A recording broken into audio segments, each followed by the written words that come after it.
Hey there, aspiring guitarist. You may have watched a previous video I did where I spoke about reasons why you might want to add an electric guitar to your own guitars, especially if you come from a strictly acoustic background like I did.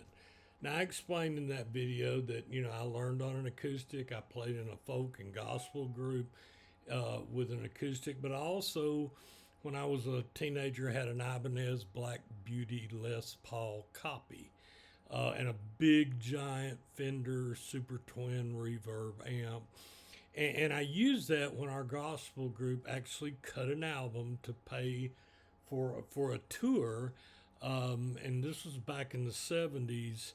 And we were in a 16 track recording studio, which was a big deal back then. So I wasn't totally unfamiliar with electric guitars. But like the other guitars, once I got in the Air Force, had a family, I sold my guitars to pay some bills. I was real grateful when was able to buy back my Ovation. Y'all have seen me. But I didn't buy an electric guitar for years. In fact, I didn't buy another electric guitar until I started with my hand problem when I started coming back into playing the guitars after the Dupuytren contracture that really had me gnarled up, and it finally, over months, about 8 months, got back to where I could stretch it out. So then I started down the electric path. And I gave a lot of reasons in the video why you might want to do it. Everything from playability, it's a lot easier to press. It's a lot easier to make an F chord on a low action electric guitar. Now, some people can argue that. I'm not going to. I knew that even back in the 70s. But there are some woes that come with getting bit by the electric guitar bug. I'm going to give you one right now. Because I'm such an acoustic guy, you can see both of those little noodling guitars over my head, a Luna Vista Stallion and Epiphone Little Texan. They're acoustic electrics.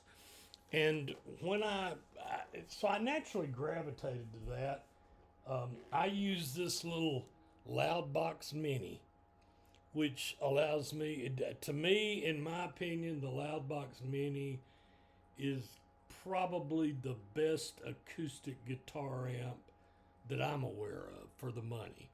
I can put my guitar in, my quarter-inch jack, and a microphone. So this, and it's got just a beautiful sound and tone. I'll have a link in the description where you can look at it.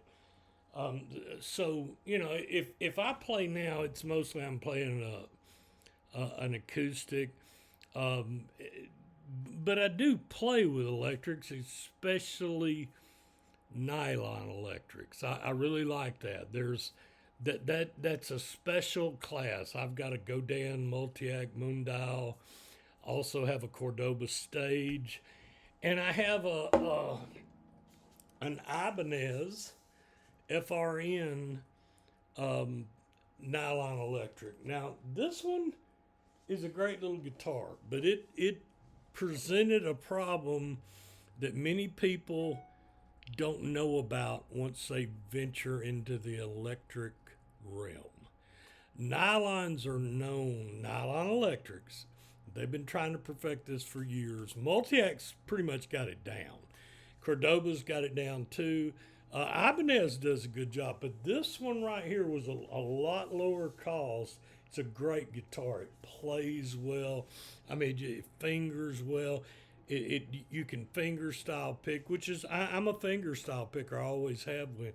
This is a great guitar. I'll put a link to this too. But it does suffer, like many nylons, from some feedback hum. Now, my Multi-Act, my Cordoba didn't have any, but they've engineered that for years to do that. And I am not knocking this Ibanez. This Ibanez was a lot lower cost. It has no volume, and it has no tone. So you're going to have to rely on the amp to deal with that, or a pedal or something to control that. A lot of times, if you raise the gain, you'll get feedback unbelievably with a nylon. Well, I went so far with this. This is a unique story and a credit to Ibanez. I called Ibanez. I told them I was having issues, and that I went in. I took apart. It's got the under saddle pickup, and it's got a preamp, and then the jack. And I actually went in. I'm not scared to go into guitars. I took everything apart. And Ibanez, I got a hold of U.S. customer service. It was under warranty. And I told them about the hum, and they shipped me the jack and the preamp, and I put it in myself. Well, the hum got a little better, but it was still there. The hum had nothing to do with this guitar. The hum had to do with 60 cycle noise. Look it up. That is noise you get from the electrical chain that can come from all kinds of things. Everything from the having dirty electricity in your house, not having proper grounding, not having this, not having that, not having the other. So I chased this for a while, trying to stop this hum. I did internet researches. I tried different cables. I tried this, I tried that. So that's, and I wasn't having this problem with other of my electric guitars, and I have many. So, but what I finally found out, so I quit using TS guitar cables and went to a TRS, which has the double ring around the tip. I'll show you just a standard guitar cable. And most people are fine with this. A standard table only has one little ring there. You'll see on a TRS you'll have a second one, which adds another line. I'm not going to get into the details like an electronic engineer, but basically that second line, the wave that comes through and the noise that gets introduced in the line from everything from nearby electrical equipment, that second line helps to cancel out the noise, just like a humbucker pickup does. A humbucker pickup does that. What's a humbucker pickup?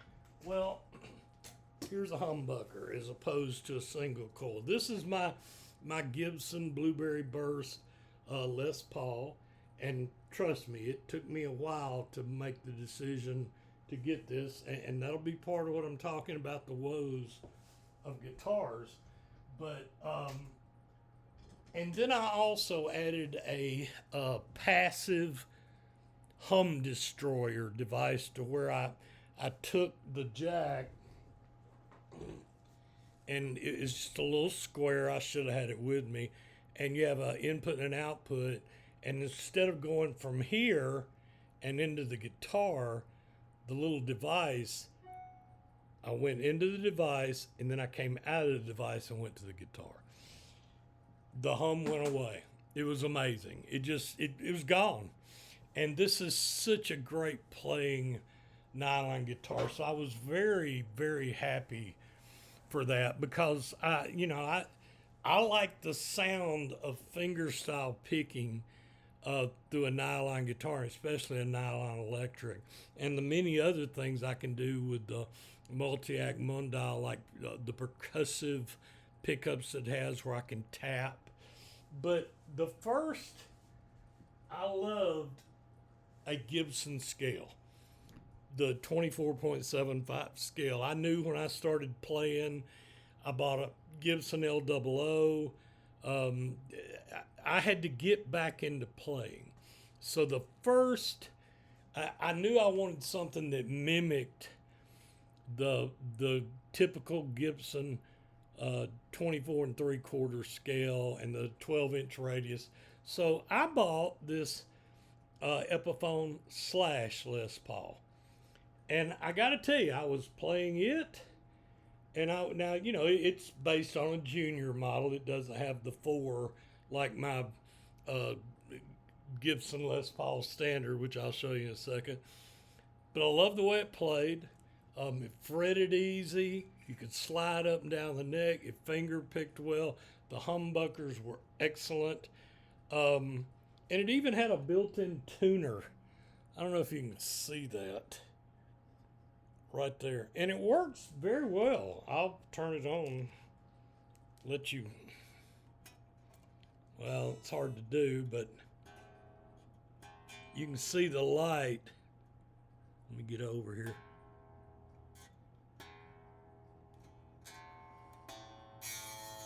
But it lights up and shows whether or not you're in tune. You can see it on right there. And I know that's gimmicky, but it's very convenient too. This, it's got the Slash logo. He designed this for Epiphone, and it still plays great and it sounds great, and I love it. So that was the first electric that I moved to when I got back in it. And I don't know, it was under $400. Then after a while, I knew, I've always wanted a Les Paul. I had the Les Paul copy in high school, and I played a bunch of Les Pauls before I got to this. And this guitar spoke to me. I bought it from a local shop. It's a beautiful guitar. It sounds, it plays, it's got that scale. The neck's like butter for me. So the first challenge of getting an electric guitar and bringing that into your arsenal, the very first challenge is you're spending more money. But if this is your hobby, if this is your craft, that's fine. But that brings up a whole nother set of challenges. You got to have amps. Now, my LoudBox Mini, I just picked it up off the floor and brought it up here and let you see it. That's always done great for my acoustic electrics, and I love my acoustic electrics. If I go play with some guys, I can take that little LoudBox Mini, or I can plug director into their DAW, and I'm good. Because I mostly play finger style picking. I do some strumming, and now for my electric guitars, I do my finger style picking. I don't play a lot of lead. I play a lot on near the headstock where I'm making bass runs and things like that. And that's where I learned to love a telly and a Strat. It's a different scale length, but there you go. Now I wanted other guitars. But they all bring a set of challenges, because the reason I've always loved an acoustic is the playability and the tone that I get from the tone woods of an acoustic. Now, there's a big debate raging that got into a Paul Reed Smith making some comments on the internet about how tones mattered with a solid body guitar, and I'm not going there. But tones do matter with an acoustic guitar. They absolutely matter. The wood on a fretboard for an electric guitar matters. All these things matter. But I'm an acoustic guy, so when I moved to electric, the biggest thing I wanted out of electric was that sound. I enjoyed being able to go from rhythm to lead, get a different sound. I did not want to buy another tube amp. I know some people may go, well, we're not even going to listen to you anymore. I've owned a Fender Super Twin reverb amp, 4 giant 10-inch speakers. Oh, God, it would blast out everybody sitting in the church. It was made to play. It has a unique sound. I enjoy it very much. I have some little plug-in amps that mimic, tube amps and things like that that I enjoy a lot. But I was not going down that path again. I'm too old to lug heavy amps, and I don't gig much anymore. So I use a digital amping system. I use the Positive Grid Spark line. And you can see 2 of the little ones behind me, but I have the big cabinet. I have the 40-watt Spark. that allows me to do all kind of things. I can dial up this. A lot of people say, well, you're not getting the true meaning of, how to make sound, and that's true. I watch these live guitar players when I go to the Magic City Blues Society and watch local guitarists, and their pedal board is phenomenal. And they can change sounds and do great things, and they're making these beautiful, inspiring sounds. So that's another challenge of going to an electric guitar. If you're going just for the playability, I mean, guys, y'all have seen I've got a little mini Stratocaster. It's one of the most playable guitars in the world. I love it. My granddaughter loves it. My wife's learning on it. And my wife started on acoustics too. That's what I taught her back in the late 1980s when we first got married. And now I'm teaching her again now that we have a little more time. But you got to ask yourself, are you going to be bitten by the bug? And then you got to realize now you're into, what kind of amp are you going to have? Are you going to use stereo headphones? Are you going to keep buying different guitars because they make different sounds? I mean, when I pull out my Martin or my Gibson or my Taylor, I still have to play the guitar to make the sound I want. Now, it's going to sound different based on the guitar I'm using, the body shape, how big it is. Y'all have seen my video. I just bought a SJ200 Gibson, the king of the flat tops. Oh, the projection is unbelievable. So I'll never not be an acoustic guy. I love my acoustics. But I've had fun with sounds with electric guitars, but they do present their own set of problems, including setup. So, we had this temptation to go in and to want to play with the bridge and adjust the strings and do this and do that and do the other. So, you get into a whole nother set of, well, I got fret buzz. Well, the intonation's not right. Well, this isn't right. That's not right. Now, true enough, with an acoustic, when you've got fret buzz and it's not, and many times it's nothing but a truss rod adjustment. I heard a great luthier make a statement one time. He was talking about, the guy said, well, I need to go adjust the bridge on my acoustic. I need to cut the nut because I got fret buzz. And he said, well, what have you been playing the guitar? He said, well, no, it's been sitting up for 6 months. And he said, okay, so you haven't touched the guitar. Well, no. What is the only thing that can change on a guitar that hasn't been touched? And that is the neck, affected by humidity or lack thereof, which can make fret sprout. What is fret sprout? Well, the wood contracts and the fret bars start sticking out. Now, the other thing that will happen with humidity and wood is the neck relief. The neck will either bow, or when you relieve it through the truss rod adjustment. That's what this cover is up here. Some truss rods, like in a lot of Fenders, are down here. Some of them you have to take the neck off to adjust. It just depends. But very often, the only thing that needs to be done with a guitar that's been sitting is to adjust the neck relief, because that's the only thing that changed. The neck, the wood contracted. It either bowed or it went. It just depends on the humidity. There's lots of videos on that that explain that. But when you get an electric guitar, then you have this temptation to want to play with the height of the pickups. And I'm not saying you shouldn't. Those are wonderful. It's part of the fun of an electric guitar. Now, I'm a tinkering guy. I was, a mechanic in the Air Force. I like to take apart pickups and the pots and look at things like that. And I mean, y'all saw I took that Squire debut that Amazon released for $119 on April 1st, and I used it to take apart rather than buy a DIY guitar to put on my channel to show people what's inside an electric solid body guitar. So electrics are a fascinating world. There is no right or wrong. Now, some people are going to argue that. I can hear it coming.